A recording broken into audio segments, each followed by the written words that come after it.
Olá!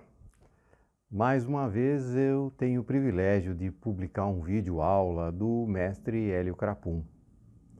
Eu não vou perder tempo com apresentações, porque se trata de uma verdadeira lenda viva da vela e ele não precisa disso.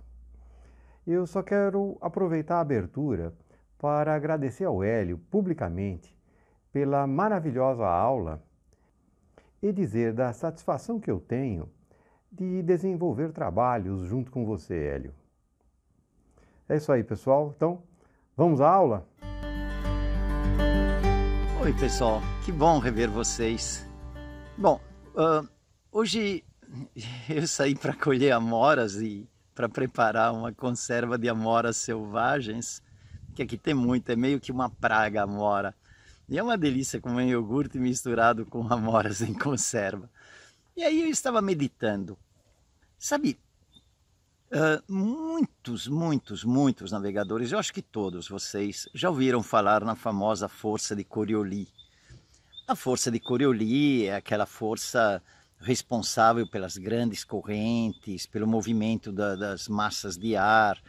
A força de Coriolis é aquela que gera a famosa corrente no Atlântico Sul, que sobe pela África, atravessa a terra perto da linha do Equador e desce pelo litoral brasileiro.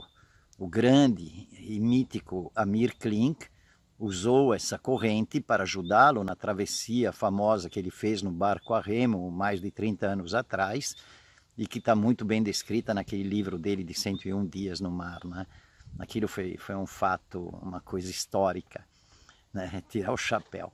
Bom, mas no hemisfério norte, essa mesma força é a que gera a famosa corrente do Golfo. E a corrente do Golfo desce o litoral de Portugal, banha o norte da África, também se encurva, passa paralela à linha do Equador e vai em direção ao Caribe. E lá no Caribe, ela, nessa viagem pela linha do Equador, se aqueceu bastante, daí a formação daqueles furacões, e sobe então pelo Caribe, sobe o litoral dos Estados Unidos, passa pela Flórida, Bahamas, passa lá por cima, faz a curva e volta para a Europa. Se divide lá em cima, mas isso é outro assunto.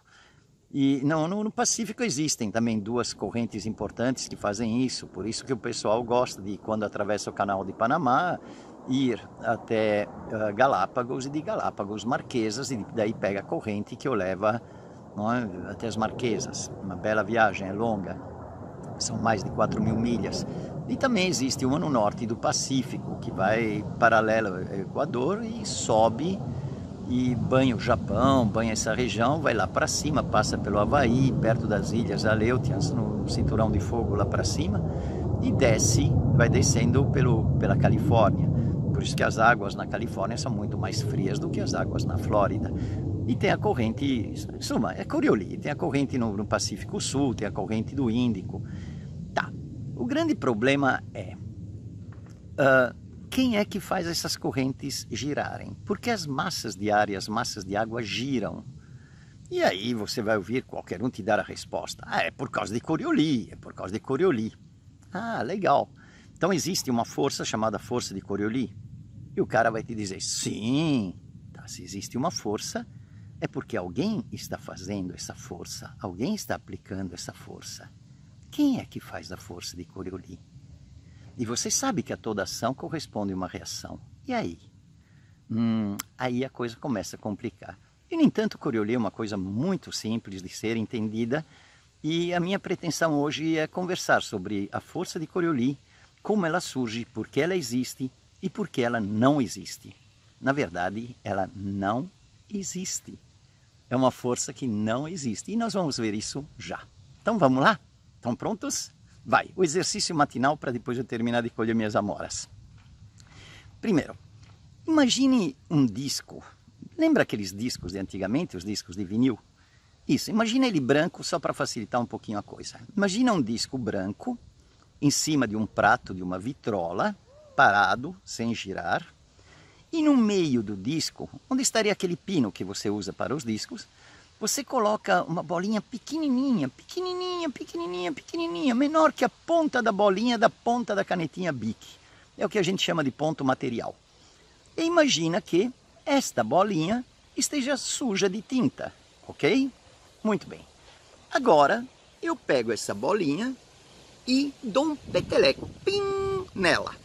O que a bolinha vai fazer? A bolinha vai se mover. Sim, muito bem. E como ela vai se mover? Ela vai se mover em linha reta. Claro. Por quê? Porque de acordo com Isaac Newton, se um corpo está se movendo e nenhuma força age sobre ele, ele vai andar para sempre em movimento retilíneo e uniforme. Isso se chama lei da inércia. Newton escreveu isso em 1678. 1678. Bastante tempo atrás. Por falar nisso, alguns disseram, que bacana a teoria das marés que você criou. Gente, eu não criei coisa nenhuma, hein? Aquilo lá das marés está no livro do Isaac Newton. Aquilo Newton escreveu mais de 400 anos atrás, sei lá, que 300 anos atrás. Em suma, aquilo é física, não tenho nada a ver com isso, hein? Eu não criei nada, eu apenas tentei explicar coisas de física. Mas voltemos ao nosso assunto. Muito bem. Então, a bolinha vai andar em linha reta por causa da inércia. Até aí, estava fácil o raciocínio. Vamos agora complicar um pouquinho. Imagine, a bolinha está parada no meio do disco, no centro do disco, e o disco está girando. E você de novo dá o peteleco. Pim! Como não tem atrito entre a bolinha e o disco, a bolinha anda em linha reta, certo? Só que, como o disco está girando, como vai ser o formato do risco que ela vai deixar no disco? Imagina, a bolinha sai do centro, vai caminhando em direção à borda, o disco vai girando, então já o risco não será uma linha reta, vai ser uma curva, certo? Se o disco gira no sentido horário, a curva será para a esquerda. Imagine que você é uma formiga. A formiga estava parada vendo as nossas brincadeiras. Quando eu joguei a bolinha a primeira vez, que o disco estava parado, a formiga viu a bolinha andar em linha reta. Agora que o disco gira, a formiga vai ver a bolinha fazer uma curva no sentido anti-horário.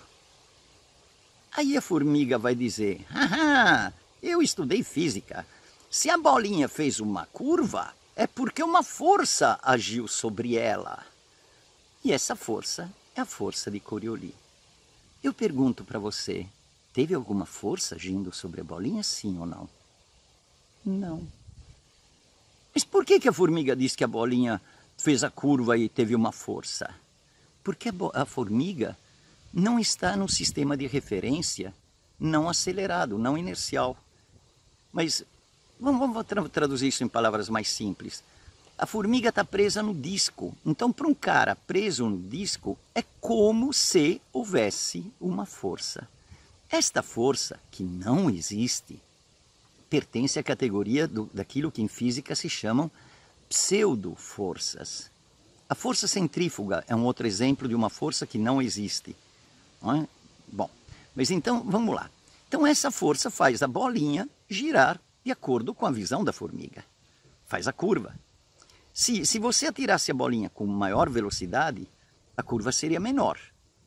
E se você desse o peteleco fraquinho, se a bolinha andasse devagar, a curva seria mais acentuada. Então você vê que a força de Coriolis é uma força de quem está no prato que gira. Porque quem está de fora olhando num sistema de referência fora, sem acelerações, ele diz, não teve força nenhuma, é que o disco girou. Ora, uma pergunta, e se o disco girasse ao contrário? Se o disco girasse no anti-horário, como seria a curva? A curva seria para a direita, certo? Pronto, é isso. Se você entendeu isso, você entendeu Coriolis. Agora, a gente pode complicar um pouquinho a vida, tá? Agora é que vou colocar um pouquinho de tempero na nossa conversa. Vamos agora substituir o prato né, no prato da vitrola, em vez de colocar um disco, vou colocar uma meia bola. Pega uma bola de futebol, corta o meio e coloca no lugar do disco. Faz a bolinha ficar em cima da bola e larga a bolinha. Ela vai escorregar pela bola e vai deixar uma linha que, vista por cima, parece uma linha reta. É curva, né? Porque você está fazendo a bola, mas é como se fosse a linha reta. E se o toca-disco girasse? Como seria o risco? Ah, se o disco gira no sentido horário, o risco seria uma curva para a esquerda. É exatamente a corrente que vem da África, sobe e vai até o Equador para depois descer o Brasil. Tá? Então, quando você trabalha com esferas, você acrescenta a curvatura da esfera. Tira essa meia bola e coloca o planeta Terra. Se você está sentado no Polo Sul, imagina o seguinte, você foi para a Antártida, foi até lá onde Amundsen fincou a bandeira, tira a bandeira de lugar e senta você no lugar onde estava a bandeira enfincada. Não esquece de tirar a haste. Aí, a Terra gira. Mas gira como? Você está olhando para baixo e você vê o Brasil à esquerda, a África à direita e o Brasil tentando pegar a África. Esse é o sentido de rotação da Terra. É o Brasil correndo atrás da África. Bom, mas se a Terra gira nesse sentido, se você pegar uma espingarda e tentar dar um tiro numa casinha que está na linha do Equador, você não pode atirar em linha reta.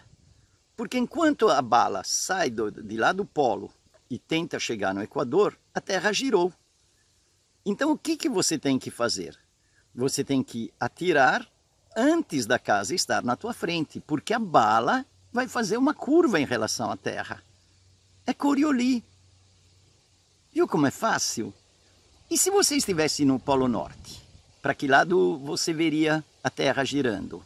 Ah, você veria girando no sentido anti-horário, ou seja, a América, que fica na tua direita, tentando pegar a Europa, que fica na esquerda.